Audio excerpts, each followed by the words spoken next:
Admittedly, in my last video, I went after some low-lying fruit after I had lunch with the worst salesperson of all time in the history of sales.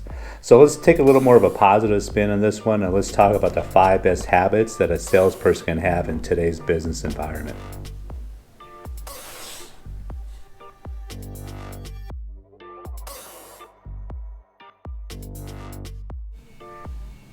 So yes, my last video I did go after some low-lying fruit after I had lunch with the worst salesperson of all time in the history of sales.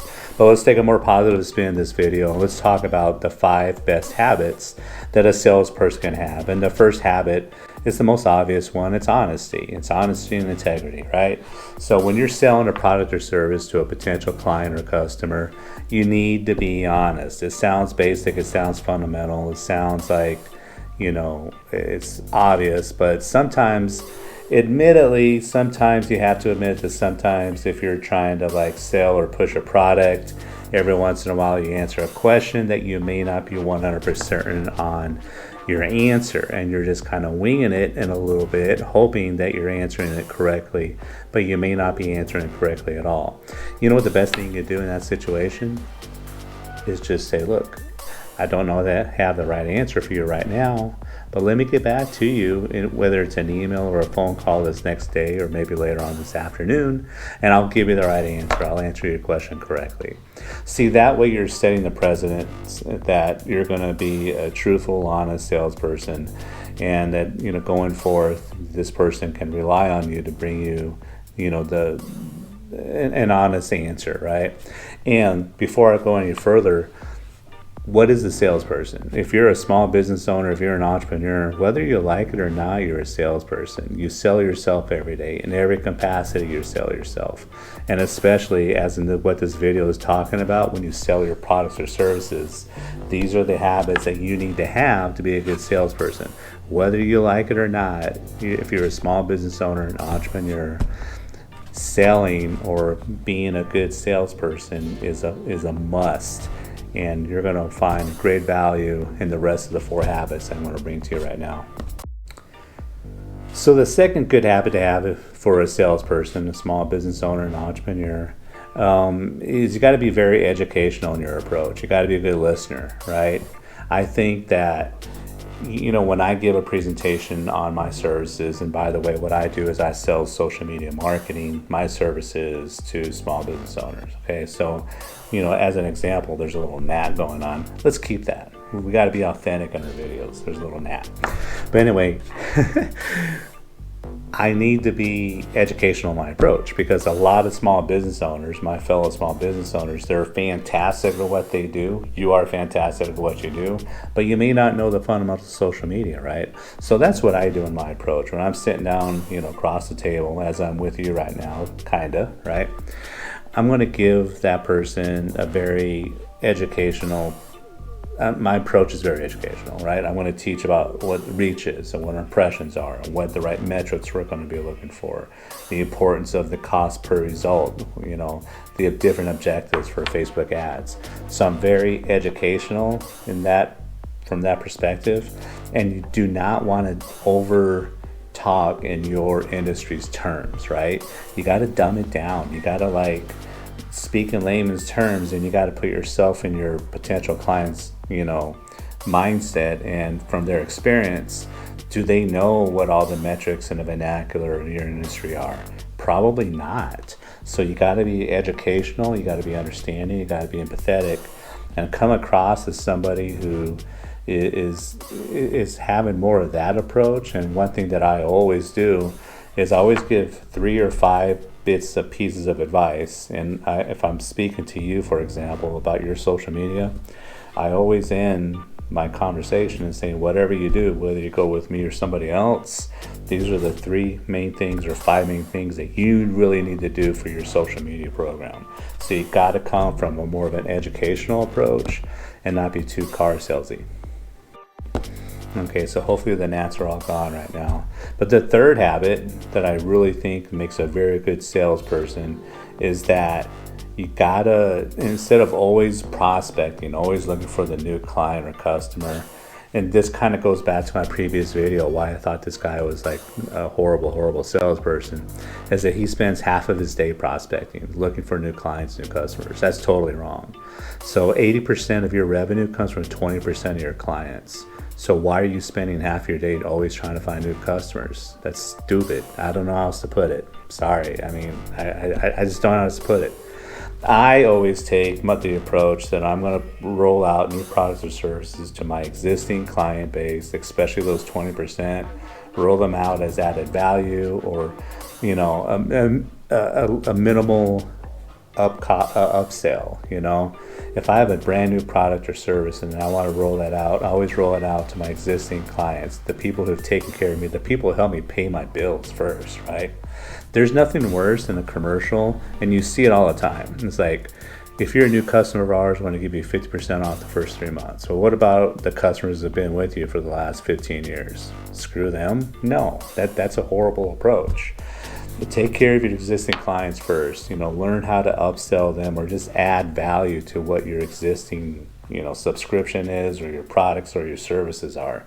To me, maybe that's not putting necessarily more money in your pocket, but think about your marketing expenses. Do you want to really invest heavily into ads, always trying to find new customers? Or do you want to keep your current customers happy and satisfied and maybe get a little bit more from them along the way?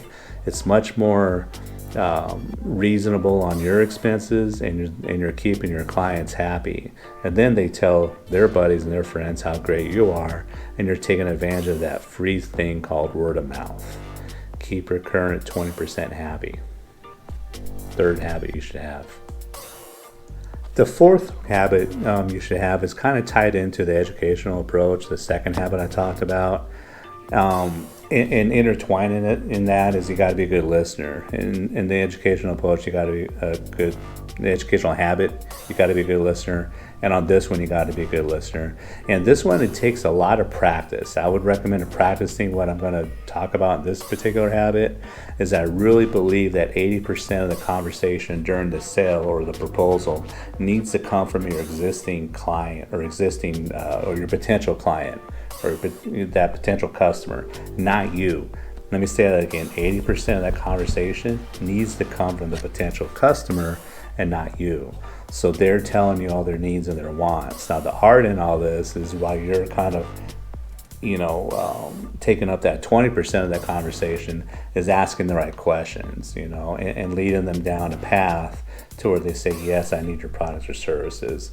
It is an art, but everything that I do and every conversation I have, honestly, whether it's a sales, presentation or a proposal or just with a strategic partner, if we're talking business, then I want 80% of the conversation to come from them because I need to know more about them, what their needs are, what their mindset is, their outlook on things.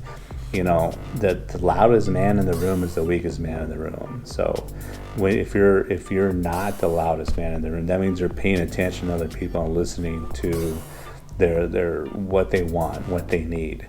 You're studying their body language, right? You're learning more about them. The more you learn more about your customers or your strategic partners, the better you're off, your rapport and that relationship's going to be.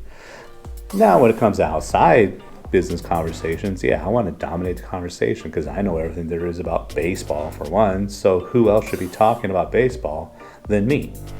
No, but seriously, when it comes to business, use that 80-20 rule. Get 80% of the conversation from that potential client or customer and use your 20% to kind of ask really good questions to learn more about them and kind of lead them along the way to why they need your products or services. The fifth habit that you really need to be a very good salesperson. And remember, whether you're a small business owner, an entrepreneur, you are a salesperson, right? Whether you like it or not, whether you consider yourself salesy or not, right? I think, when it comes down to the definition of it, I'm a good salesperson, but I'm not salesy. I practice exactly what I'm, telling you right now, those 4 previous habits. I'm honest, I'm educational. I try to get the other person to talk 80% of the conversation and me 20%. I take care of my core clients first, rather than I spend minimal amount of time trying to find new clients. But the fifth one, and perhaps the biggest one of the habits, is you got to be willing and able to tell your why. People are going to buy your why and why you do what you do, why you're passionate about what you're, your business, before they even invest in your products or services. Not all the times do you need it when you're in your proposal or talking to a potential new client, but if you have to, it's got to be in your back pocket. And it's two distinct things: being willing to tell your why and being able to tell your why, because you got to be distinct. You can't take up an hour to tell your why, okay? So that's very, very important. You got to be willing and able to tell your why. So those are the 5 things right there, the 5 best habits that I really believe that make a good salesperson / small business owner / entrepreneur. So down in the comments below, tell me what you liked about the videos. Some of my comments, were they good? Were they on point? Did you hate it? Did you like the little gnat that flew around? Do you want to talk some baseball with me? I don't know too many people know as much about baseball than I do, so I would love to have a great baseball conversation with somebody. But anyway, tell me what you like, what you don't like. Tell me what you want in upcoming videos. I would love to share that with you. I'm celebrating my 5th year in business this month. I want to share some value and information. And don't forget to subscribe to my channel. And remember, if you want to do what you want to do, then you got to do what you got to do. Until next time.